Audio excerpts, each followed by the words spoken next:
اور اگر تو ماں ہو کے قرآن پڑھے تو بیٹا نیزے کی نوک پہ قرآن سناتا ہے۔ سیدہ طیبہ طاہرہ ظاہرہ عابدہ ساجدہ راکعہ سیدہ فاطمہ الزہرا رضی اللہ تعالی عنہا کا اسوہ مخدرات اسلام کے لیے، ہماری بہنوں بیٹیوں کے لیے مکمل کامل اور اکمل نمونہ ہے۔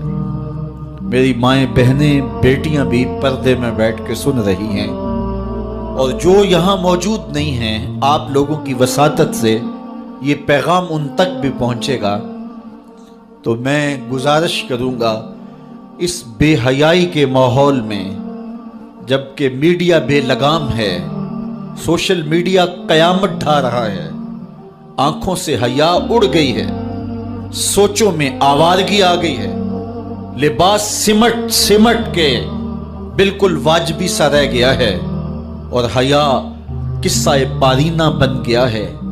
یہ اڑتے ہوئے آنچل، لہراتے ہوئے دوپٹے اور جو ہے وہ بکھرے ہوئے بال، یہ حیا کے جنازے سڑکوں کے اوپر گھومتے ہوئے، اور بازاروں میں صنفی آزادی اور جنسی بے رہروی اور جو کچھ ہم دیکھ رہے ہیں، تو آج ہم سیدہ فاطمہ الزہرا کے کردار کو خضر راہ بنائیں۔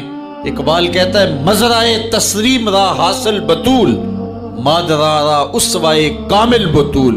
مزرائے تسلیم کی کھیتی کا جو حاصل ہے، جو پھل ہے، وہ سیدہ فاطمہ ہے، اور ماؤں کے لیے کامل نمونہ سیدہ فاطمہ الزہرا رضی اللہ تعالی عنہا ہیں، جن کے آنچل کو مہر و ماں نے بھی نہیں دیکھا تھا۔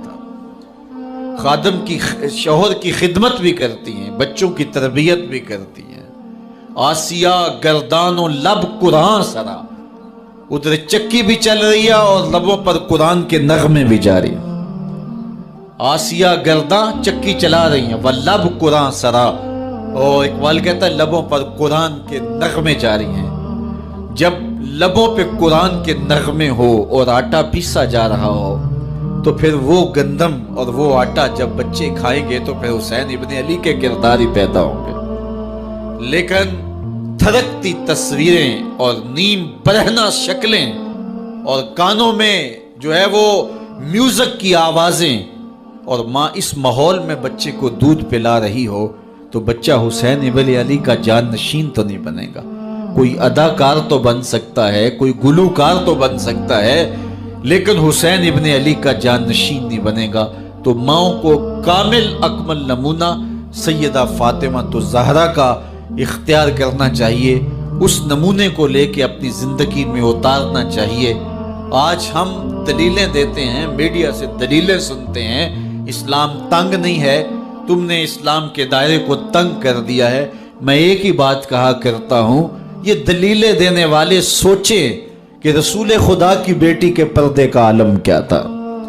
بس ہمارے لیے وہ نمونہ ہے، وہ کامل اور اکمل نمونہ ہے، اور ہم نے اپنی زندگی اس نمونے کے مطابق گزارنی ہے۔ سیدہ پاک سلام اللہ علیہا کو اس بات کی فکر رہتی تھی کہ ساری زندگی تو میں نے اپنے پردے کی حفاظت کی، مرنے کے بعد جب پٹڑے کے اوپر ڈال کر کے لے جایا جاتا ہے لاش کو، تو اس وقت جسم جھلکتا ہے چھلکتا ہے تو بے پردگی ہوتی ہے۔ تو زندگی میں تو انسان اپنے پردے کی حفاظت کر لیتا ہے، لیکن جب جنازہ اٹھتا ہے تو اس وقت عورت کے جسم کی ڈیل ڈول ظاہر ہو جاتی ہے، اگرچہ اس کے اوپر پردہ پڑا ہوتا ہے۔ اور یہ سخت فکر مند تھی اور بات بھی کرتی تھی۔ حضرت اسماء بنت امیس رضی اللہ تعالی عنہا سیدہ پاک کے پاس بیٹھی تھی، اور یہ وہ خاتون ہیں جنہوں نے حبشہ کی جانب ہجرت کی تھی۔ جب مسلمانوں پر حالات تنگ ہو گئے تو 2 مرتبہ حبشہ کی جانب ہجرت ہوئی ہے، اور تیسری ہجرت جو ہے وہ مدینہ المنورہ کی جانب ہوئی۔ تو حبشہ کی جانب انہوں نے ہجرت کی اور وہاں کچھ وقت گزارا تھا، تو انہوں نے کہا کہ میں نے وہاں ایک منظر دیکھا ہے کہ 4 پائی کے چاروں پائے جو ہیں ان کے ساتھ شاخیں باندھی جاتی ہیں، اور شاخیں باندھ کے ان کو پھر آپس میں جوڑ دیا جاتا ہے، اور اس کے اوپر کپڑا ڈال دیا جاتا ہے، وہ ایک ڈولی بن جاتی ہے، اور اس میں عورت کا جنازہ ہوتا ہے۔ جب یہ بات سنی تو سیدہ کی خوشی کی انتہا نہ رہی، کہا یہ تو بہت اچھا ہوا۔ اور سیدہ پاک کا پھر جنازہ پردے کے ایسے ماحول میں اٹھتا ہے اور رات کی تنہائی میں اٹھتا ہے اور بہت تھوڑے لوگ جنازے میں شامل ہوتے ہیں۔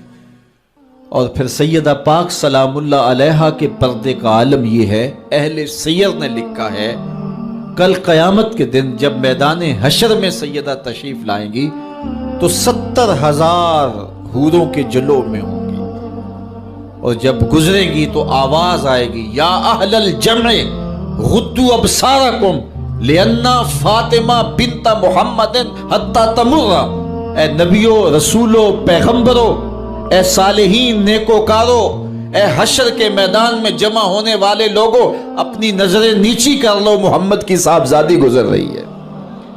تو قیامت کے دن بھی اللہ ان کو یہ اعزاز دے گا، ان کو تکریم دے گا، ان کو عزت نصیب کرے گا۔ تو سیدہ پاک کا نمونہ زندگی ہماری مخدرات اسلام کے لیے، ہماری بیٹیوں کے لیے، بہنوں کے لیے کامل، اکمل اور مکمل نمونہ ہے۔ مزرعہ تسلیم را حاصل بطول، مادران را اسوائے کامل بطول۔ تو ان سے ہمیں سیکھنا ہے کہ انہوں نے اپنی ساری زندگی کیسے گزاری۔ آج کی عورت کہتی ہے کہ میں نہیں کر سکتی نماز، روزہ اور یہ امور نہیں بجا لا سکتی، بچوں کا بوجھ اتنا ہے، ان کی تربیت اور ان کو کھانا دینا، ان کو دودھ دینا، بار بار جو ہے وہ ان کا لباس تبدیل کرنا، کب وقت ہوتا ہے، میرے کپڑے بھی ناپاک ہو جاتے ہیں، تو کیسے میں ان کو جو ہے بچوں کو کروں اور اس کے بعد عبادات بھی وقت پہ کر سکوں؟ تو یہ بڑا مشکل ہے۔ وہ حضرت سیدہ کو دیکھیں کہ آپ اپنے کندھوں پہ مشکیزہ بھی اٹھا کے لاتی ہیں، چکی بھی پیستی ہیں، بیٹوں کی تربیت بھی کرتی ہیں، شوہر کی خدمت بھی کرتی ہیں، اور مصلی بچھا کے جب کھڑی ہوتی ہیں تو ساری رات قیام میں، کبھی رکوع میں، کبھی سجدے میں گزر جاتی ہے، اور پھر کہتی ہیں مالک تیری راتیں اتنی چھوٹی ہیں، تیری بندی کا ذوق بندگی ہی پورا نہیں ہوتا، ایک تو رات اتنی لمبی بنا دے جی بھر کے تجھے سجدہ ہی کر سکوں۔ تو انہیں شکوہ رہتا ہے کہ راتیں اتنی چھوٹی ہیں اور میرا ذوق بندگی ہی پورا نہیں ہوتا۔ سارا دن روزے سے گزرتا ہے، رات قیام میں، رکوع اور سجود میں گزرتی ہے، اور بیٹوں کی تربیت کی تو وہ کائنات نے ایسی تربیت کا جوہر نہیں دیکھا ہے جو سیدہ فاطمہ کے گھر میں پلنے والے بچوں میں تربیت کا رنگ نظر آیا، کہ انہوں نے اپنا خون دے دیا لیکن دین کی آن پہ آنچ نہیں آنے دی۔ تو ان کی زندگی ہمارے لیے، ہماری مخدرات اسلام کے لیے، بہنوں، بیٹی اور ماؤں کے لیے کامل اکمل نمونہ ہے۔ میری بہن، میری بیٹی، تو مغرب کی ٹینو نہیں ہے، تو مشرق کی بیٹی ہے، تو کوئی دیا نہیں ہے کہ جس کو جو چاہے اٹھا کے لے جائے، تو گھر کی رونق ہے، عزت ہے، آبرو ہے، تو سمٹ جائے گی تو معاشرہ پھیل جائے گا، اور تو اگر گھر میں سمٹ کے بچوں کو سنبھال لے گی تو امت بحر و بر پہ قابض ہوگی، لیکن اگر تو گھر کو نہ سنبھالا تو پھر امت کبھی بھی بامراد اور کبھی بھی سرخرو نہیں ہو سکتی۔ اگر پندے ز درویش پذیری، ہزار امت بمیرت تو نہ میری، بطول باش و پنہا شو ازیں اثر کہ در آغوش شبیر بگیری۔ اقبال کہتا ہے کہ اے امت مسلمہ میری ایک بات مان لے، ہزار امت مر جائے گی، امت مسلمہ تجھے موت نہیں آ سکتی۔ اور وہ کیا ہے؟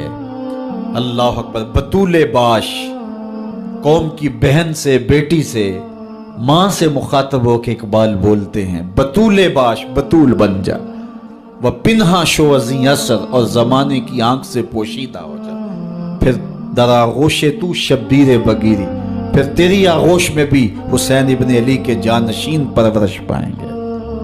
تو اپنے آپ کو سمیٹ کے اس کردار کے سانچے میں ڈال لیا جائے۔ عورت کا دائرہ کار گھر ہے، چار دیواری ہے، اور اس چار دیواری کے ماحول کو آسودہ رکھے۔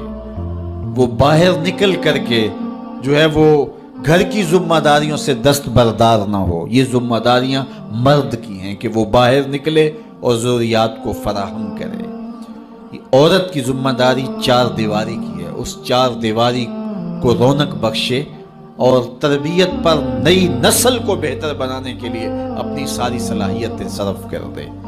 ساری زندگی میں ایک اس کا بچہ بھی اگر قوم کو مل گیا تو قوم کی تقدیر بدل دے گا.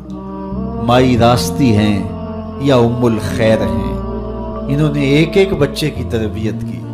آج مائیں کیوں نہیں کر سکتی؟